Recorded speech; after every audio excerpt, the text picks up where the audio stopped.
بسم اللہ الرحمن الرحیم۔ آج ہم بات کریں گے عارف نظامی کے انتقال کی۔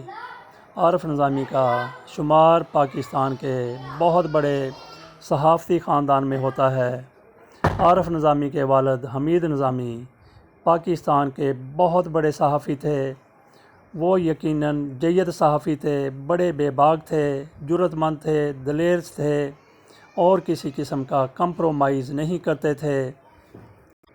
حمید نظامی نے قائد اعظم کے کہنے پر 1940 میں قرارداد پاکستان کے موقع پر نوائے وقت جاری کیا تھا۔ حمید نظامی نے اپنے چھوٹے بھائی مجید نظامی کی ان خطوط پر تربیت کی کہ وہ حمید نظامی سے اس میدان میں صحافت کے حوالے سے کہیں آگے چلے گئے۔ حمید نظامی کا انتقال 45 سال کی عمر میں ہوا، جبکہ مجید نظامی 86 سال کی عمر گزار کر دار فانی سے دارالبقاء میں چلے گئے تھے۔ اللہ تعالیٰ نے حمید نظامی کو اتنی عمر دی ہوتی تو ہو سکتا ہے کہ وہ صحافت کے میدان میں کئی کارہائے مزید نمایاں انجام دیتے۔ بہرحال پاکستان کے لیے ان کی خدمات ناقابل فراموش ہیں۔ جناب عارف نظامی کا انتقال 73 سال کی عمر میں ہوا۔ حمید نظامی کی وفات کے موقع پر ان کی عمر صرف 17 سال تھی۔ جس طرح جناب حمید نظامی نے جناب مجید نظامی کی تربیت کی تھی، بالکل اسی طرح مجید نظامی نے اپنے بھتیجے عارف نظامی کی تربیت کی۔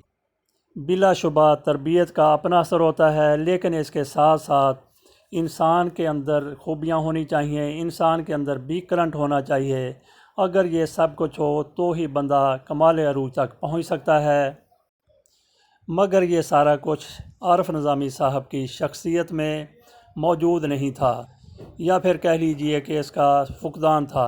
وہ کئی معاملات میں اپنے چچا اور والد کی طرح کمیٹڈ بھی نہیں تھے، اور انہوں نے کئی معاملات میں کمپرومائزز بھی کیے تھے۔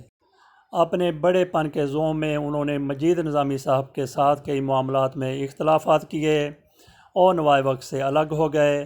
نوائے وقت سے الگ ہونا ایک الگ ایشو ہے، لیکن انہوں نے جس طرح سے اس اخبار کو نوائے وقت چھوڑ کر جوائن کیا، اس سے وہ اپنے خاندان کے لیے سبکی کا باعث بنے۔ شروع سے لے کے اب تک نوائے وقت اور جنگ کے درمیان چپکلش رہی ہے، اختلافات رہے ہیں، دونوں ایک دوسرے کے مد مقابل رہے ہیں، لیکن نوائے وقت عارف نظامی صاحب نے چھوڑا تو انہوں نے جنگ جوائن کر لیا، اور اس کے بعد انہوں نے پھر پاکستان ٹوڈے اخبار نکالا۔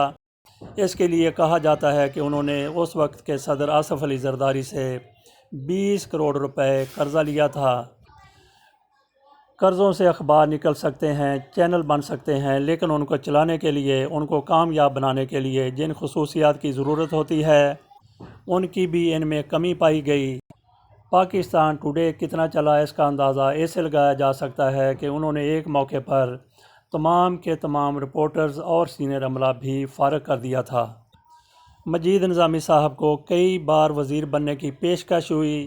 ایک بار جناب نواز شریف نے مجید نظامی صاحب کو صدر پاکستان بنانے کا ارادہ ظاہر کرتے ہوئے زور بھی دیا، لیکن مجید نظامی صاحب نے کہا کہ میں صحافت کی کرسی کو صدارت کی کرسی سے زیادہ اہمیت دیتا ہوں۔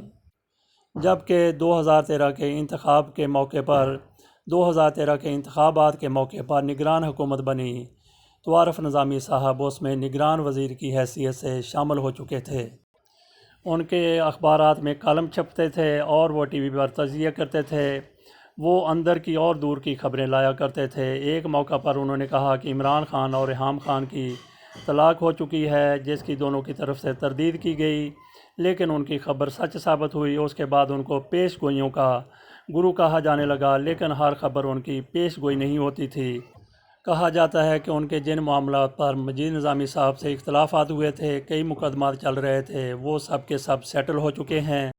عارف نظامی کے نوائے وقت چھوڑنے کے بعد نوائے وقت پبلیکیشنز کو بڑی مہارت اور مشاقی سے چلایا ہے۔ اللہ تعالیٰ عارف نظامی صاحب کی مغفرت فرمائے۔ اجازت دیجیے، اللہ حافظ۔